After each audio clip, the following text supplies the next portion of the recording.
Hello everyone! I hope you are all enjoying summer and staying safe from the blazing sun. Before I start this video, I want to thank everyone who helps and supports me and my love here on YouTube and on Patreon, and for getting us to plus 200 subscribers. I really appreciate it, and I hope to make this channel grow bigger in the future. In this video, I would like to talk about gaming, or more specifically how I got into gaming for the first time and how it changed my life for the better. I have mentioned in my previous videos that I have been playing World of Warcraft since 2005, but way before all of that, back in the old days, MS-DOS was the only thing my 5-year-old brain could think about.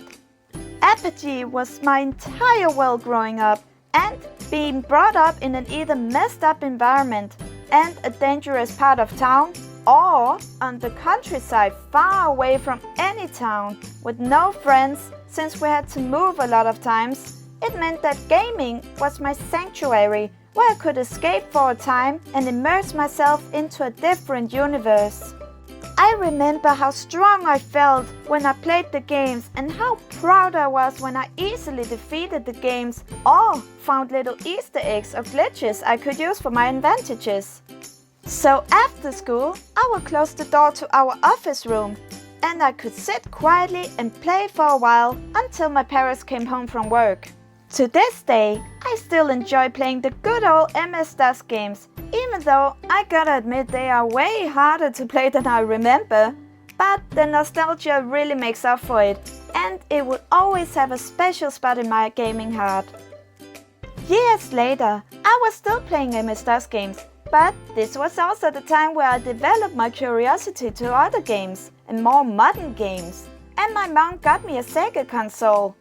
My mind was blown when I started playing all of the new different games with way better graphics, but two games that stole my heart were Sonic the Hedgehog and Super Mario, which I was already obsessed with from the cartoon series back then in the 90s. I know I'm not the only one who has had my Sonic or Mario phase back when I was growing up, so let's just move on to where I discovered PlayStation games at my uncle's summer house, which I got to play every summer when we visited.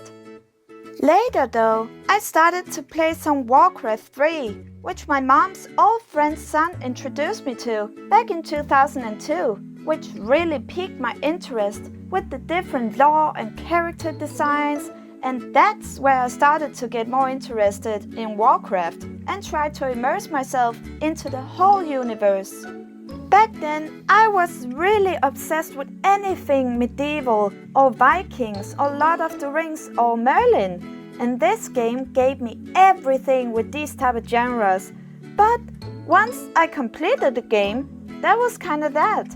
There was nothing else to do afterwards, and sadly, along with all the other games I had played, I just felt a bit empty inside once it came to an end. But in 2004, something happened that changed my gaming life forever, and that was watching the very first commercials for World of Warcraft. Back then, I had my own laptop, so my mom decided to help me get the game for the first time in 2005, where I entered the beginning of a whole new era. I still remember my jaw dropping as I watched the introduction cinematics of the game. Once I've installed it, I was happier and more excited than I had ever been. I felt like this game was made and molded for me, which made me realize that I wasn't the only person in the world who loved fantasy, art, or games like this, and it made me feel empowered and accepted for the first time in my life, after being called a nerd and being bullied for not being girly enough all of those years. I remember how astonishing it was entering an entire world where I could run freely and explore every nook and corner of the different places and continents in Azeroth, along with the most beautiful calm music, which actually changed from which place you were in, while doing various fun quests on your jolly way. It was amazing for me knowing no matter how long time I spent on the game or no matter how many quests I did, this game never ran out of things to do, and with the new expansions coming all of the time, I had finally found a game which didn't just end and leave me feeling empty afterwards. I had found my never-ending story. I also remember how unrealistic it was talking with other people online who shared the same interest, hobbies, music taste, and dream as me. And I made some really good close friends there who I could actually talk to while just being myself without being called a loser or being bullied for my interests. This game was not just a game for me like any other I had played. It was not just a sanctuary I could flee to for a short period of time. It was a place where I could just enter as the person I was and still grow inside and become stronger, more confident, and it also helped my social anxiety a great deal. It was a place where I could develop not only my English vocabulary, but also my artistic skills. Azeroth became like my second home, and my guild became like my second family, where I could feel accepted, safe, and protected from all of those terrible experiences I had to live through every day in the real world. And it felt nice to finally have someone who would listen to me instead of judging me, and to share hobbies with, or other interests of medieval times or ancient languages such as runes or Elfish. I was in the same guild with the same people for many years until fate decided to split us all up. But I will never forget how precious they all made me feel like, and our adventures together in Azeroth, all speaking on Skype together, and I will always be grateful to have had such an experience when I needed it the most and to grow up with this. Later in life, after I moved out, I was finally able to afford a good gaming computer instead of my old laptop, and I would play lots of games on it.